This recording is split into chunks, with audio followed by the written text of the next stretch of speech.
3 மணி போல் தம்பி ஸ்கூல்லேருந்து வருவானா, அதாங்க கூப்பிட வந்திருக்கோங்க. ஸ்கூல் வேனில் தாங்க வருவானே. ஸ்கூல்லாம் நம்ம பாலத்தில் வந்து இறக்கி விட்ருங்க. இதாங்க நம்ம ஊர் என்ட்ரன்ஸு வாய்க்கால், சுற்றி வயலுங்க. நல்லாவே சூப்பராகவே இருக்குமா. இந்த இலை பேர் தாங்க சுட்டி இலை. இந்த இலை பார்த்திங்கன்னா வெட்டுக்காயத்துக்கு வைப்பாங்கன்னு சொன்னாங்க. இந்த இலை சின்ன வெங்காயம், மஞ்சள் எல்லாம் அரைச்சி வெட்டுக்காயம் பட்ட இடத்துல வச்சா உடனே காஞ்சிரும்னு சொன்னாங்க. இந்த இலை வந்து நிறையாவே மருத்துவ குணம் உள்ளதான். இந்த இலையை பார்த்திங்கன்னா நாங்கள் பறிக்கும்போதே ஒருத்தவங்க வந்து கேட்டாங்க, இந்த இலை வந்து மூல நோய்க்கு யூஸ் பண்ணுவாங்க.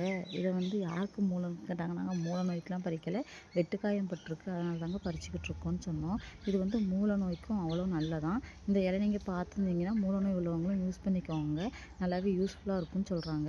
இந்த இலையை வந்து வெங்காயம், சின்ன வெங்காயம் இருக்குல்ல, அதை வந்து விளக்கெண்ணெயில் வதக்கி சாப்பிட்டாலும் நல்லதுன்னு சொல்கிறாங்க. திரும்ப ஜூஸாக அரைச்சி குடித்தாலும் நல்லதுன்னு சொல்கிறாங்கங்க. நாங்கள் இது வரைக்கும் ட்ரை பண்ணது கிடையாது. நீங்கள் ட்ரை பண்ணியிருந்தால் சொல்லுங்கள். ஆனால் இது நல்லதுன்னு சொல்கிறாங்க. அப்படியே நம்ம தம்பி ஸ்கூல் வேன் வந்துட்டு அப்படியே தம்பியை கூப்பிட்டு வீட்டுக்கும் போயாச்சுங்க. ஓகே, நாளைக்கு வீடியோவில் பார்க்கலாம். பாய். லைக் பண்ணுங்கள், சப்ஸ்கிரைப்